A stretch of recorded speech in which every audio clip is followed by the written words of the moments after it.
Менин атым Орозкулов Алмазбек Абдулхамидович, Лелек районунун Лелек айыл өкмөтүнүн Коргон айылынын тургунумун. Мен бүгүн кайрылуумдун себеби мына Лелек айыл өкмөтүнүн башчысы, өкмөт башчысы, айыл башчылардын Лелек айыл өкмөтүнүн составына алып барган иштер боюнча, коррупционный иштер боюнча кайрылгым келет. Биздин Лелек айыл өкмөтү Райымбердиев Исманали, айыл башчы Мукарамов Равшанбек, ушулардын аткарган иштер боюнча. Менин бүгүнкү кайрылуумдун себеби Лелек районунун Лелек айыл өкмөтүндөгү болуп аткан коррупционный иштер, финансовый махинациялар боюнча. Лелек районунун Лелек айыл өкмөтү Райымбердиев Исманали и кээ бир айыл башчылар. Ошо айыл башчылардын катарында Мукарамов Равшанбек. Булардын алып барган 2022-жылы өкмөт болуп келген бизге Лелекке. Лелек айыл өкмөтүгө Райымбердиев Исманали. Ошонун бияга алып барган иштер, коррупционный иштер боюнча айтып берейин дедим.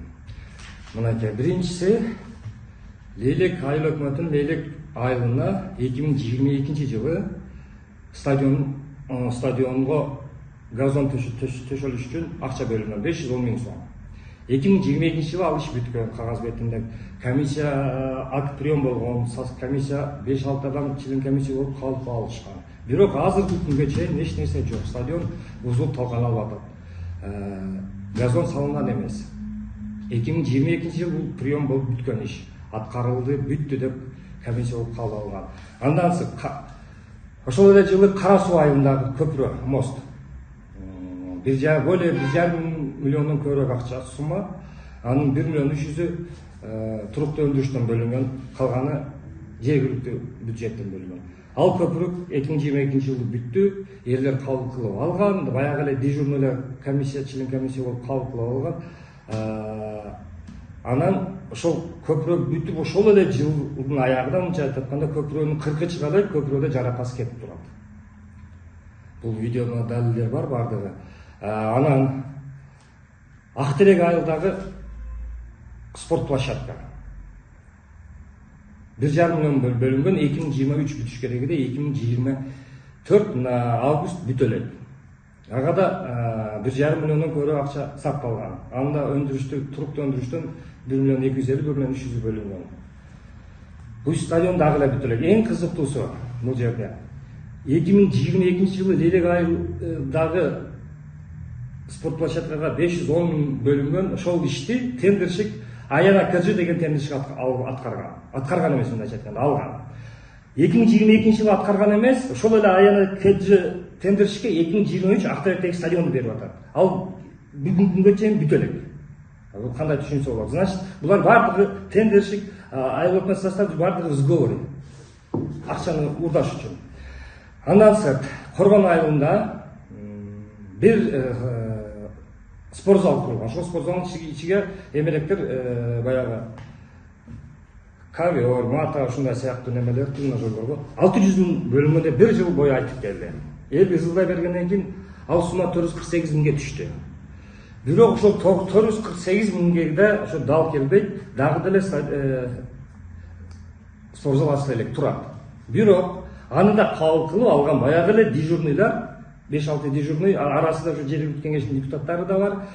Как всегда, дежурныйлар член комиссия болуп, комиссия мүчөсү болуп кабыл алып койгондар. Бирок стадион ушу күнгө чейин ачыла элек. Андан соң 2022 селден кийин Ажакматтын арыгы деген арык бар. Ошол жерде эл өзү чөнтөгүнөн 48 000 чогултуп арыкты казган. Өзү турба алган өздөрүнүн чөнтөгүнөн ашар жолунда. Аны ошол арык бүткөндөн кийин Мукарамов Равшанбек айыл башчы ушу көпүрөнү жасаш керек деп жергиликтүү бюджеттен депутаттарга айтып 60 000ден ашык акчаны бөлдүрүп алган. Бүткөн ишке. Ал иш бүткөн, болду, жок. Анан кийин отчет берип, элдер чыгып билинип калгандан кийин депутаттар суроо койсо, паланчыга мынча бердим, паланчыга мынча бердим. Баягы 60 000дин саны жок. Эсебин бере албайт. И паланчыга мынча бердим, тракторго мынча, эмне негизде бердим, кана берген жөнүндө кагаздар эч нерсени бере албайт. Дудуктай туруп калат. Бул бир. Анан Сардош участогунда эгин жайга мал түшө берип, ушу элдер суранган, элдер жергиликтүү бюджеттен депутаттар акча бөлүп берди, 97 000 малды тосмо кылыш, эгинге түшкөн малдарды. Бир жыл өтпөй баягы бир жыл кызматпай кайра эл келип атат. Акча бөлүп бергиле, баягынар бузулуп атат деп. Себеп бузулган себеби мындай экен. Акча 97 000 бөлүнгөн. Ушул жерде барып, ушул жерде камап ушул жерде иштеп жүргөн элдер айтат. Көп болсо 30 000 сом кеткен дейт. Трактор 4 саат иштеген, 5-6 мешок цемент кеткен, мындай таштан эле рассорку тосуп коюп бир иш кылып койгон. Болду ше 30 000. 97 000 30 000 кеткен. Ушул жерде бир айылда бир бала айтып турган, ошо айыл башчыга да, Равшанбек Исманалиге да. Жесеңер 70% же 30 же 70 жасабайсыңар, кетирбейсиңер деп айтыптыр. Үн чыкпайт аларга, сөз жок. Үн чыкпайт. Ушундай иштер. Мындан бөлөк деле башка коррупцион иштери көп. Анан бул биздин айыл өкмөт келгенден бери элдин арасында чуу башталды. Элди бөлүп атат. Эки тууганды бири-бириге салып коет. Анан бул ушундай бир психолог экен, карап туруп эле ушуну 5 сомго сатып алсам болот дейт экен дагы. Ушу киши менен мамиле кылат. Анан бул бир чогушта, бир жыйын болуп, кондугун болуп элдер өкмөткө, өкмөт составга претензия кылып сүйлөсө, баягы дежурный адам адвокат болуп чакырылат. Ушундай экен.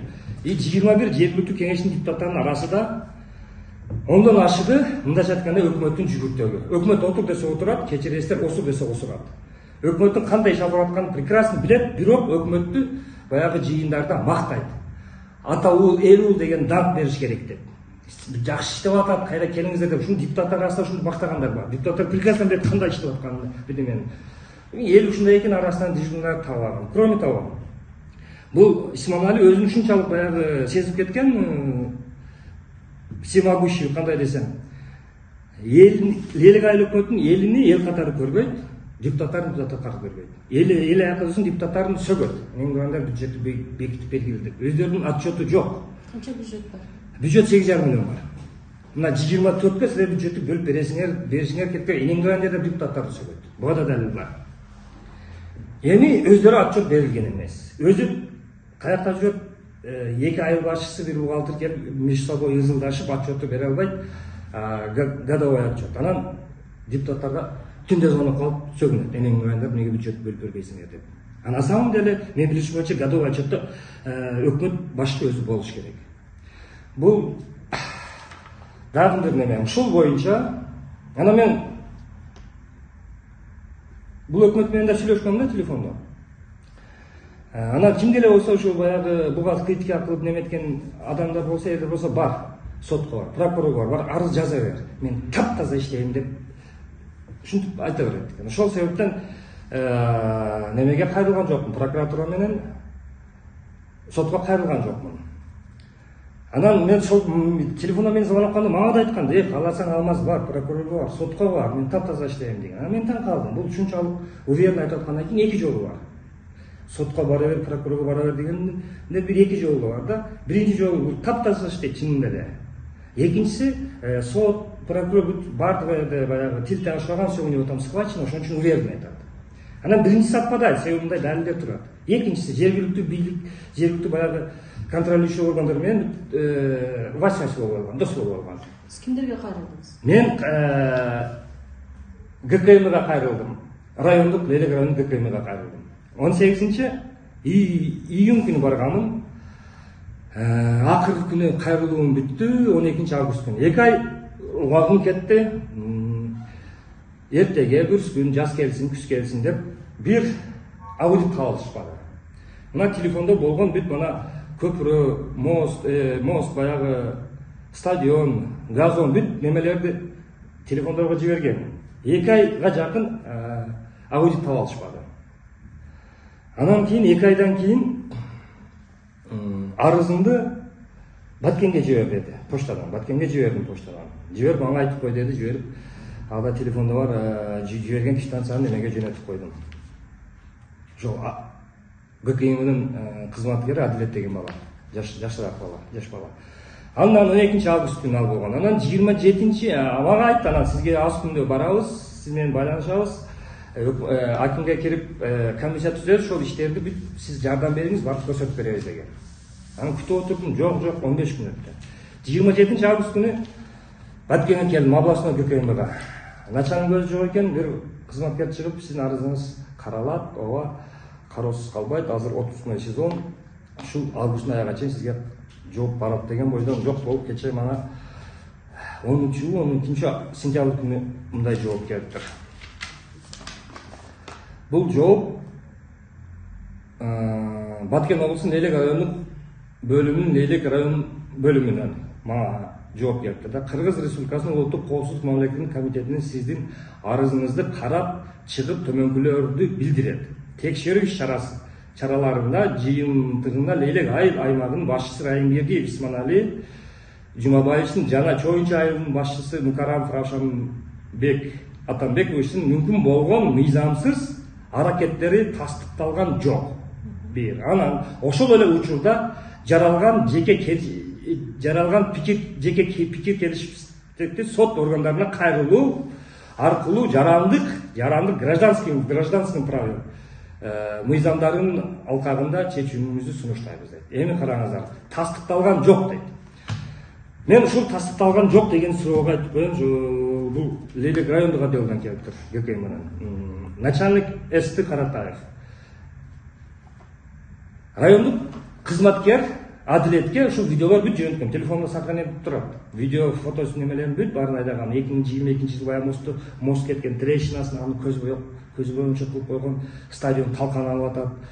Белги Актеректеги мектептинче жайган стадиону бүт эле ушуларды бүт көрсөткөн. Негедир анан тастыкталбаптыр. Бул бир. Анан муну караңыз. Анан ошол эле учурда жаралган пикир келишпестикти сот органдарына жарандык гражданский праве кайрылыңыздар. Бу жерде жеке пикир жок менде. Мен айыл өкмөт менен жүзмө-жүз отуруп, даже мындай кол учурашкан эмесмин, көргөн эмесмин.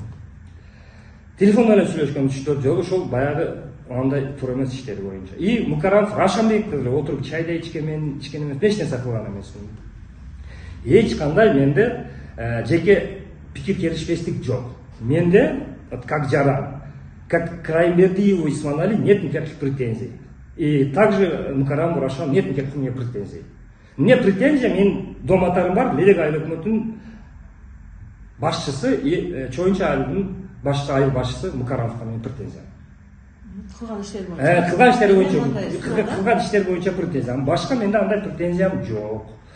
Буларга как жөнөкөй жаран, как Исманали, как Рашанбек, мен эч кандай претензиям жок. Мен буларды даже тааныбайм, жүзмө-жүз көчөдө көрсөм даже Рашанды тааныбайм, Исманалини тааныйм. Себеби видеобузду кылып сүйлөшкөнбүз. Мага да нече жолу айткан, бар, сотко берсең сотко бер, прокурорго берсең прокурорго бер деп. Мындай маселе да. Сиз менен кошо сиздин тарапташтарыңыз бар, мисалы ушундай көз карашта болгон? Энди мен тарапташтарым, мендан бир ой пикирге келдим. Неге ушундай иштер болуп атса, Лейлек айыл өкмөттө 8,5 миң эл бар. Бирөөсү кайрылбат деп. Көпүрө боюнча кайрылган дейт. Бир убактар келип ушул жерде гражданский формада элдер көпүрөнүн аяк биягында сөткө тартып басып жүргөн дейт. Бирок эч кандай жыйынтык жок. Анан неге эл кайрылбай ушул баары эле баягы кайдык кылып жүрсө андай эмес экен. Арасында бар болсо керек кайрылгандар. Жазгандар бар. Анан мындай каттар келсе, эч нерсе тастыкталбады. Таптаза деген кат келсе, эч кимдин арыздангысы да келбей калды. Аяк бияка чукканыңыз да келбей калды. Айыл өкмөттө мындан башка дагы бир суу көйгөйү же дагы башка бир социалдык көйгөйлөр барбы аткарылбай жаткан азыркы учурда? Азыркы учурда мындай да бюджетке карап акча бөлүнөт экен, бүт ушул социалдык көйгөйлөр, суу, сел, жарыктык бүт ошол бюджетке жаша акча бөлүнөт. Ар бир ай. Анан ошол ишке алынып, тендер жабылып аткарылып атат. Бирок сөз булардын баягы аткарылганын немеси де качество сапатта болуп атат. Өкмөт айтат мага. Баягы текшерип келет кабыл дейт. Счетный палата келип текшерип кеткен мен таптазамын дейт. Счетный палата келет, кагаздарды текшерип, документациясы. Иш ордунда кандай иш аткарылган барып текшербейт. Барып канчалык ушуга акча сарпталган текшерилбейт. Аны аудит текшерет. Аны счетный палата келип жүрүп, кагаздарды текшерип счетный палата тура. Кагаздарды баарын оңдоп тупа туура кылып койгон. Анан дагы бир айткым келет. Бул мына ушул каттан кийин мен ой пикир жаралдым. Бул коррупция менен күрөшүү биздин Лейлек районуна келе элек экен. Коррупция менен күрөшүү деген сөз өзү келген. И то мягкий озвучка да, мындай жумшак айтылды. Коррупция менен күрөшүү деген сыяктуу. Себеби коррупция менен күрөшүү болгондо ушундай факттар турганда монда мен кат албашым керек эле. Бул иштер уже 4-үнчү айга кетип калып атат. Биз жыйынтып же иш козголуш керек. Дагы эле ошол бойдон жүрөт. Бул боюнча акимчиликте маалымат барбы? Бул боюнча акимчиликте маалымат жок. Мен кайрылганым себеби эле бир эле немем, себеби кимге кайрылганым, кимге кайрылганым себеби азыр өзүңүздөр көп турасыз, күлөшүп аткан деле КМда жүрүп атат. Бул бир болду. Экинчи себеп, бирден келе десең өкмөт бар, прокурорго бар, сотко бар дейт. Бул бир. Анан бул акимге кайрылбаганын себеби чогулуш болуп, бизде элек айылда Корбан айылына чогулуш болуп келип, элдер арзуун айтайын десе эле аким токтотуп койду. Бол, сен өкмөт жөнүндө нерсе дейин десең, түшүнүктүү, сөз бербейт. Эл аким келет деп ай караган тагадай күтүп отуруп келип, арызыңызды айтабыз деп. Аким арызыңызды айтпай эле акимдин сөзүн эл тарап кеткен. Ушунун мага себеп болду, акимге да кайрылган. Бестал болду. Бирок эми мына дагы бир нерсе айтып кетейин. Мына ушул боюнча мен 2 айда жүрдүм. Эми мага ар кандай сөздөрдү айтты. Жаман айткан жок, жумшак айтты. Кичине грубо да айтты, катуу айткан жок. Эми сиз өзүңүз өкмөт башы, сиз өзүңүз боло албайсыз. Мен өкмөт болбойм. Сиздин өзүңүз жеке кызыкчылыгыңыз бар. Мен жеке кызыкчылыгым да жок. Мен жарым өмүрүмдүн жарымдан көбү миграцияда, Россияда өттү. Мен өкмөт боло турган оюмда жок, өкмөт боло турган бир тууган эч кимим жок. Өкмөткө айыл өкмөт ушунчалык кутуруп, ушуну өзүн ушунчалык кыйынсыз, вседозволенности болуп атканын себеби ушу депутаттарды да сөгүп, себеби мындай болуп атат да. 30 жыл эч бир баягы канча адамдар арыз жазсак эч жыйынтык чыкпайт, баары өкмөт акимдин адамы же паланчынын адамы мына жыйынтык неметпейт деп арызданбагандар да бар. Анан өзүнүн эле ушу кутурганга өзүнүн эл менен өзүнүн ашу жергиликтүү кеңештин депутаттары. Ондан ашыгы депутаттар кечиресиздер, ушу отур десе отурат, тур десе турат. Бизде анан элде ушу дежурный болуп, ошонун баягы неменин көп туруп атат да.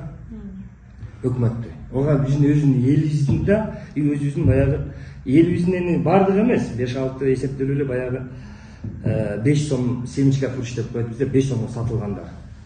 Чыйындарда, өкмөт иштеп атат, өкмөт менен ишиңер бар, сен прокурорсуңбу, сен ГКНсыңбы, өкмөттү ордуга кой. Тийишпей, мишайт этпей өкмөт иштесин. Силер депутаттар өкмөт менен бирге иштешиңер керек деген ушундай сүйлөгөн сөз болду. Эми мен кандай түшүнөм? Депутаттар бир экөө эле, калганы отур десе отурат, тур десе турат. Бир экөө эле депутаттар менен өкмөттөн чогуу иш алып барышыңар керек деген, чогуу жеш керек менен өкмөт менен баягычаларды.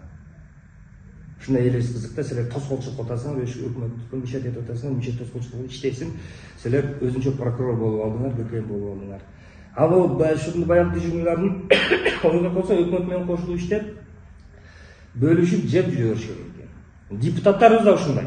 Дагы бир маселе бул Элек районундагы кадровый маселеси. Элек районунда подбор кадров, кадрдын баягы профессионалдык сапаты эмес, пактасына карап болуп калыптыр. Пактасына карап кадрларды дайындала турган болуп калыптыр. Эми бизде Электе өзүм байкадым, ушунчалык кошометчилик, пактачылык жакшы өнүгүптүр, пактада жолдо калган. Ушундай кошометти жакшы кылат. Мына мисалы үчүн ушул эле мына Мукарамов Равшанбекти айтып коеюн.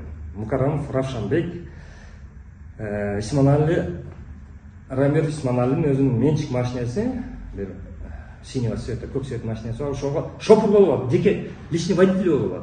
Баягы служебный Нивада водитель бар, андан сырт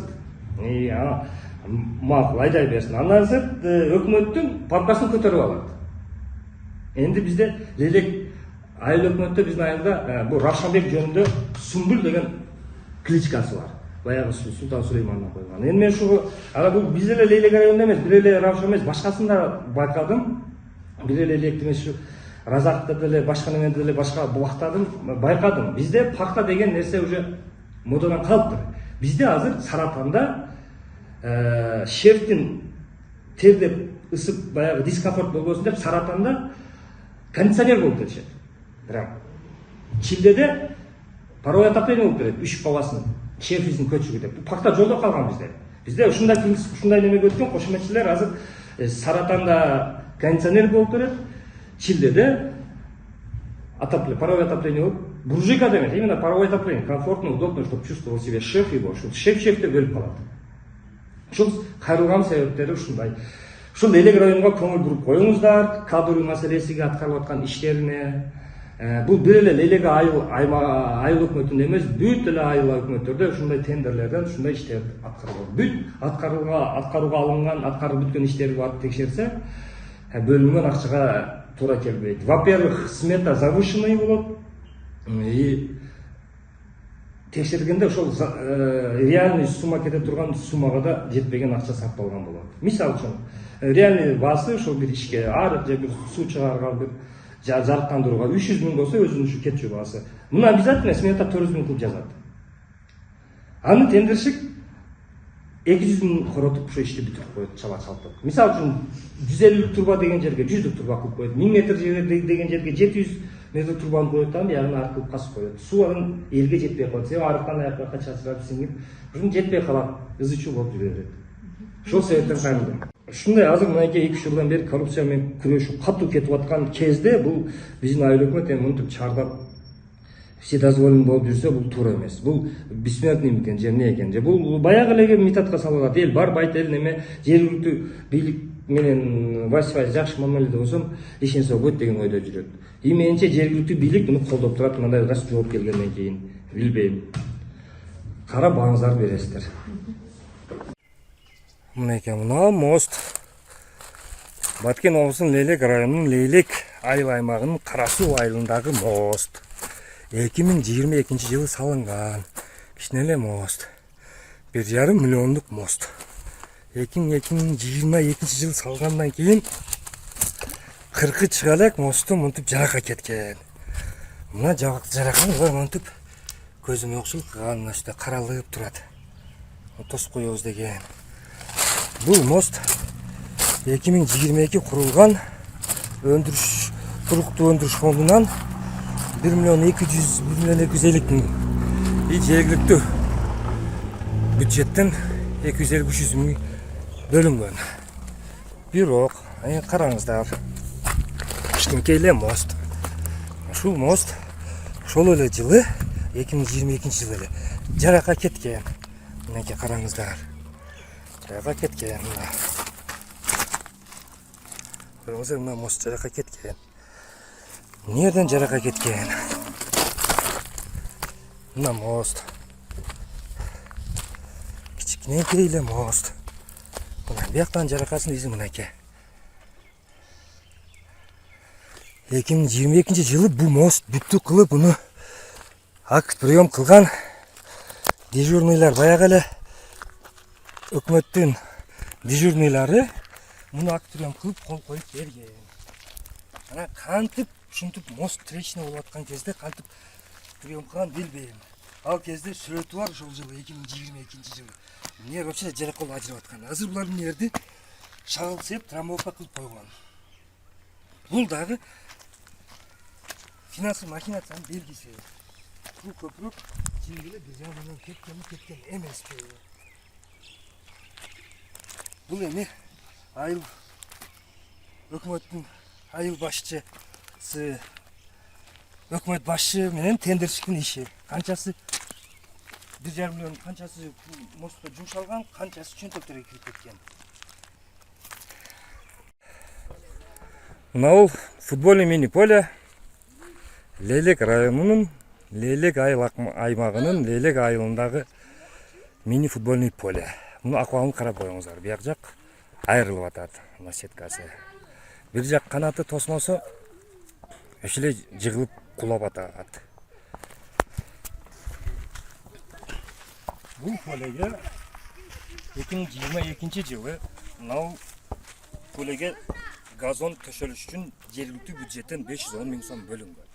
Кагаз бетинде, акыбалын карап коюңуздар. Кагаз бетинде иш аткарылган, акт прием кылып алынган. Дежурныйлар, өкмөттүн дежурныйлар кол коюп алган. Өкмөттө баш болуп барды. Прием кылып алган. А бүгүн 12 август 24 жыл эч нерсе жок. Полени карап көрүп турасыздар. Мыяктарын караңыз. Бул деген эмне билдирет? Коррупция менен күрөш күчөп аткан кезде булар ушинтип сейребестик, тоготпостук, же четке айылга деп кол жетпейби, көз жетпейт деген деп ойлойбу, же өздөрүгө өтө катуу ишенеби, бессмертныйбы, ушундай иштер аткарат. Бул Лелек айыл өкмөтүндө бир эле бул иш эмес, мындай иштер толтура. Акыркы айыл өкмөт башчынын 22-23 мына 24 иштеп аткандар мындай иштер махинациясы финансы толтура толуп атат. Актеректеги ушундай эле эле Кара Суу айылындагы мост. Мындай иштер толтура, анда барып көрсөтөбүз. Жигиттер, бүгүн кайсы число? Бүгүн кайсы күн? 12 август, жыл кайсы? 2024. Болду. Бул баягы эле Лейлек районунун Лейлек айыл өкмөтүнүн Актерек айылындагы спорт площадка. Бул да уже иштеп аткан болуш керек эди. Мынаны караңыздар эми. Бул ким бул сметаны түзгөн? Кайсы тендерчик ушундай кылып курган? Ушул долбоорду жазган адам, проектти жазган адам ушул мектепте иштейт. Ушул айылдан депутат. Анан ушул күндө кирип чыгып атып, бул эмне, бул көз көргөн эмеспи, билбейм. Бул деген бул просто эле эмне баягы үйдүн алды стяжка болгондой эле. Бул кичине эле арыктан суу келсе кирип кетет. Муну эми переделать этиш үчүн бүт мына забор темирлерди ограждение снимать этип кайрадан кылат. Бул да бир топ расход, акча.